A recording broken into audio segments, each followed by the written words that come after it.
साथियों को हरिश्चंद्र का जय हिंद। आज हम लोग देखेंगे आधुनिक भारत में। मैंने एक या दो वीडियो प्रोवाइड कर दिया है। आज अगली वीडियो की तरफ हम लोग बढ़ रहे हैं, जिसमें कि अंग्रेजी कंपनी के बारे में हम लोग आज अध्ययन करेंगे कि भारत में अंग्रेजी कंपनी का प्रभुत्व किस प्रकार से रहा और कैसे कैसे भारत पर वे शासन करने लगे।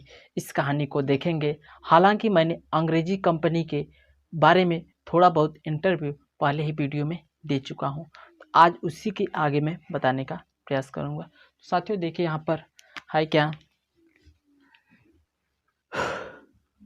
कि 31 दिसंबर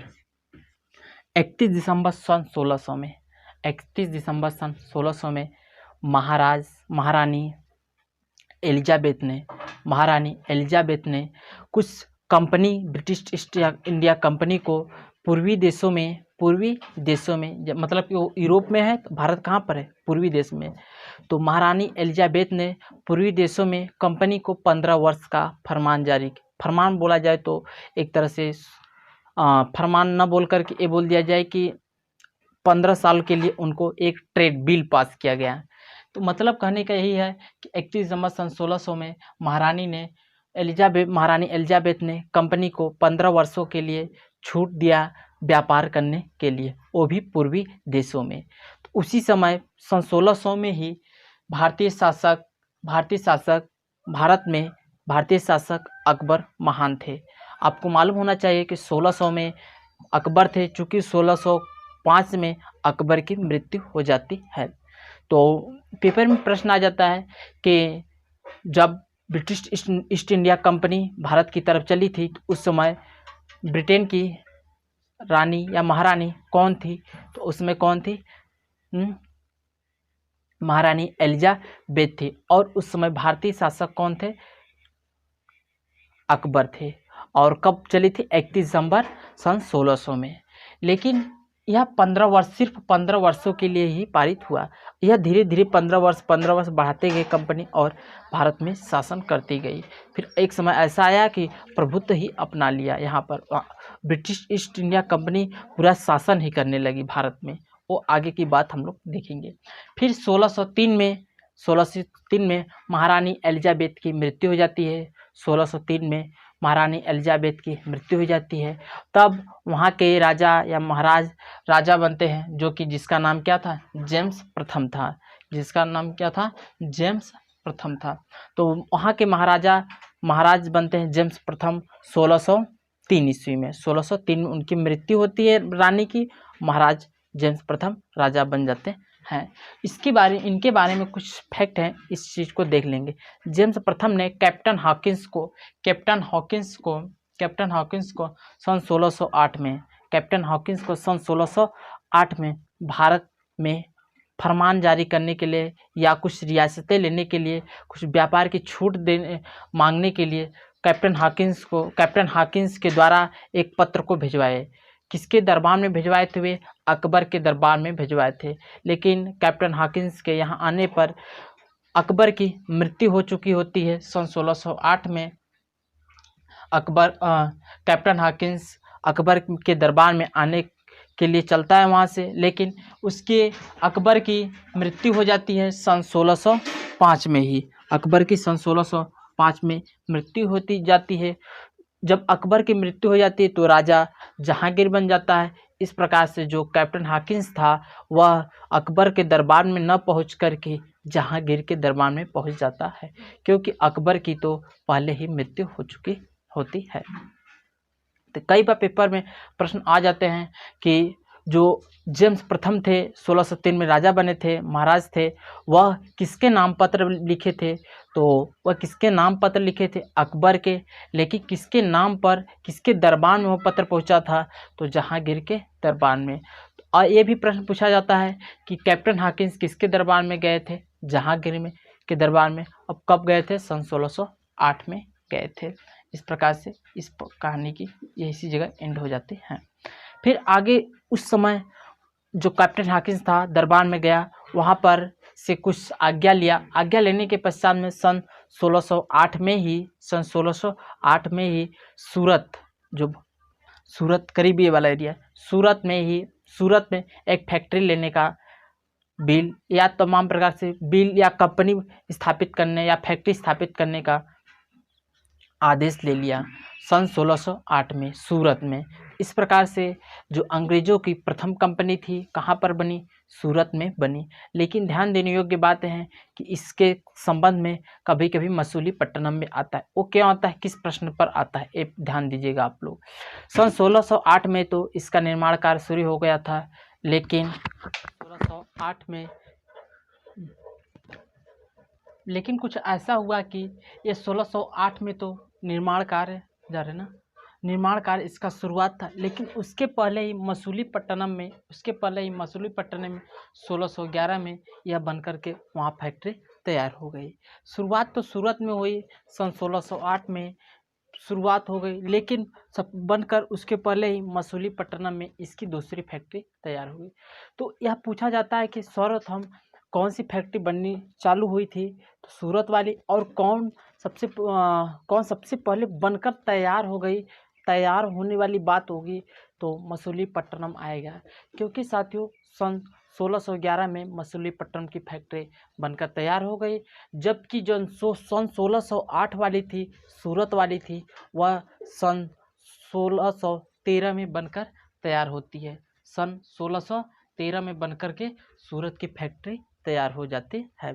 तो पूरा हुआ था मसूलीपट्टनम वाला और बनना शुरुआत हुआ था सूरत वाला। इस पॉइंट को आप लोग अच्छे से ध्यान रखिएगा।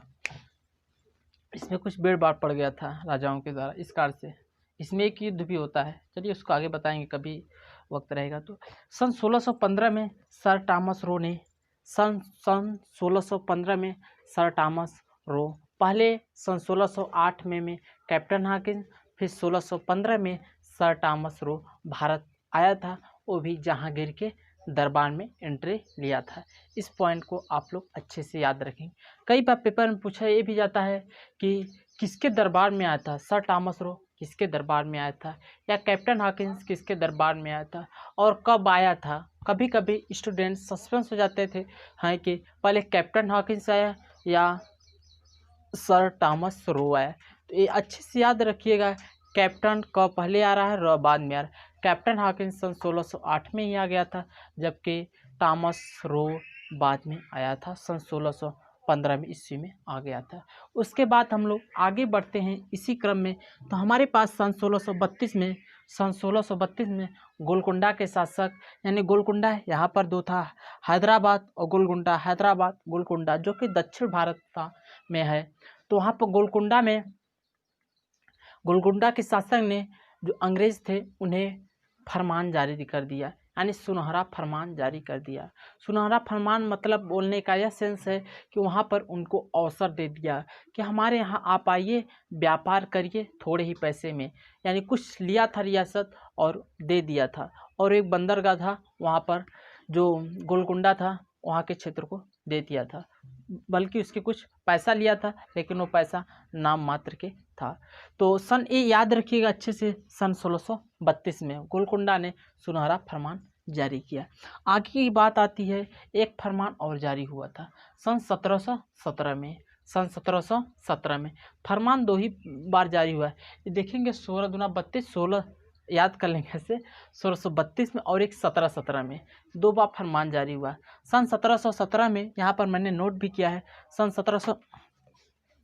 1717 में जो कि मुगल वंश की सत्ता बहुत ही कमज़ोर हो चुकी थी, अर्थात जो भीषण राजा थे या जो मजबूत शासक थे वे मृत्यु, यानी उनका शासनकाल खत्म हो चुका था। अब जो बचे कुचे जो मुगल शासक थे, बहुत ही कमज़ोर शासक थे, उनका शासन शुरू हो गया था। उसी के दौर में सन 1717 में एक थे फर्रुख सियर, कहाँ गए फर्रुख सियर थे, उन्होंने सुनहरा फरमान जारी किया। उनके दरबार में, फर्रुख सियर के दरबार में एक अंग्रेज अधिकारी है जिसका नाम था सर जॉन सरमन। तो सर जॉन सरमन ने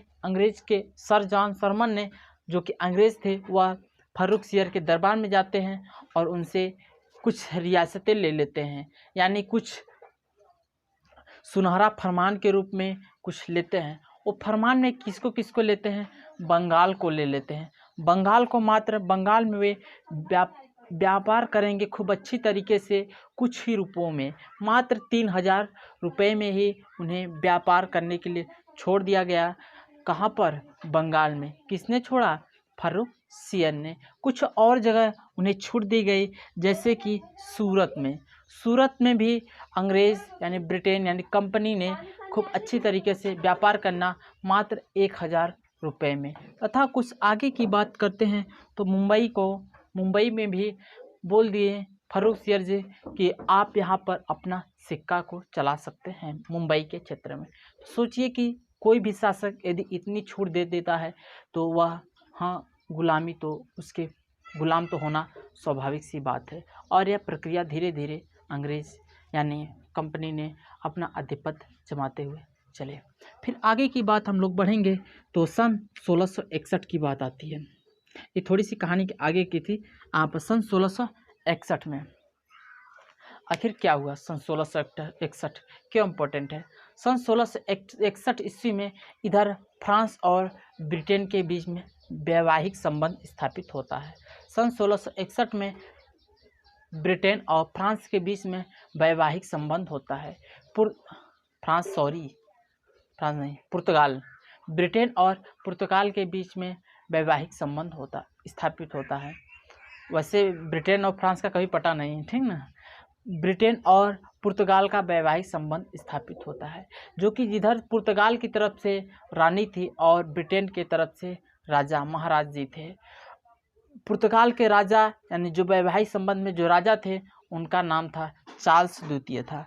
क्या था नाम? यहाँ पर लिखा हूँ मैंने, चार्ल्स द्वितीय था। तथा संग कैथरीन, हालांकि भारतीय नाम यहाँ पर लिखा हूँ, ठीक ना। और पुर्तगाल की तरफ से महारानी कौन थे? कैथरीन थी। कौन थे? कैथरीन थे। तो यानी ब्रिटेन की तरफ से चार्ल्स द्वितीय तथा पुर्तगाल की तरफ से महारानी जो कि जिसका नाम क्या था? कैथरीन था। उन दोनों के बीच में वैवाहिक संबंध स्थापित होता है, यानी शादी होती है। शादी तो होती है, लेकिन भारतीय इतिहास में वो क्यों इम्पोर्टेंट है? इस कारण से शादी तो वहाँ पर होती है ब्रिटेन और पुर्तगालियों के बीच में, लेकिन बाल बांका जाता है हिंदुस्तान का। ऐसा कि जो पुर्तगाली थे वह मुंबई में अपना आधिपत्य जमाए थे, और पुर्तगाली की तरफ से पुर्तगालियों ने ब्रिटेन को महाराज को चार्ल्स द्वितीय को वो जो मुंबई था वो दहेज के रूप में दे दिया। यानी मुंबई को दहेज के रूप में पुर्तगालियों ने ब्रिटेन को दे दिया। ब्रिटेन ने दहेज के रूप में कर लिया। जिस समय वहाँ के राजा थे कौन? चार्ल्स द्वितीय थे। चार्ल्स द्वितीय जिसकी शादी हुई थी। अब ब्रिटेन के पास चला गया मुंबई। अब ब्रिटेन करेगा क्या? सन 1661 था ना, 7 साल बाद, सन 1668 ईस्वी में ब्रिटेन की ही कंपनी थी जो कि ब्रिटिश ईस्ट इंडिया कंपनी थी, जो कि भारत में वह अपनी व्यापार कर रही थी। उस जो बम्बई था वह कंपनी को दे दिए। ब्रिटेन ने कंपनी को दे दिए। किसको क्या दिए? वही जो मुंबई था वो दे दिए गए।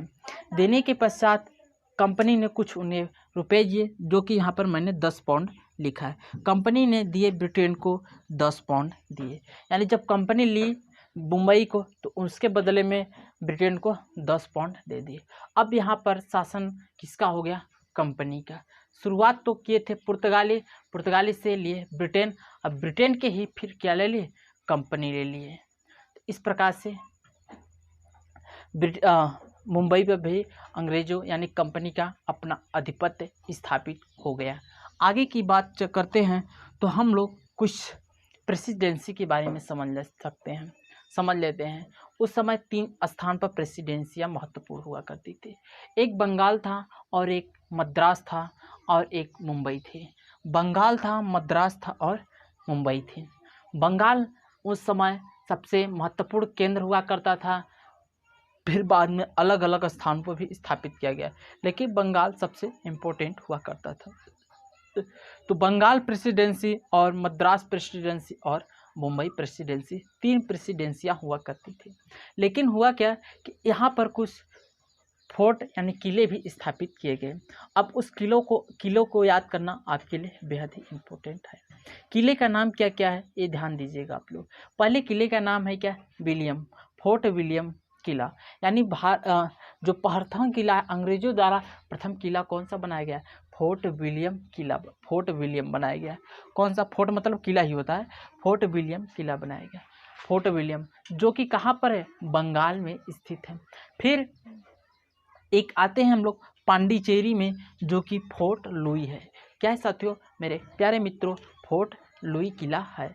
फिर आते हैं हम लोग तो फोर्ट जो कि मद्रास में फोर्ट सेंट किला है। क्या है, फोर्ट सेंट है, फोर्ट सेंट यानी सेंट किला बोल दिया चाहे तो याद होना चाहिए, अच्छे से एक बार रिकॉल कर लीजिए।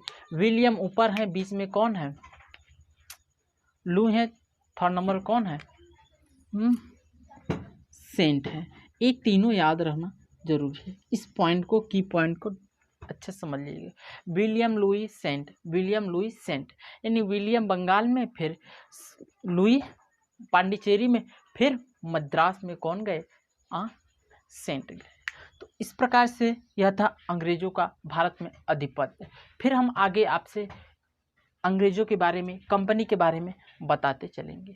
अब इसके अंग्रेज के बाद एक छोटे से जिसका शासन था, शासन क्या बोला जाए तो बात भारत में थोड़ा बहुत आए और चले गए, उनका कोई भारत में कुछ भी ज़्यादा रोल नहीं, जो कि है क्या, डेनमार्क अर्थात डेनिश 1616 में। डेनमार्क सन 1616 में भारत में आए थे। डेनमार्क सन 1616 में भारत में आए थे और पहली फैक्ट्री तंजौर में स्थापित किए थे, जो कि डेनिश थे।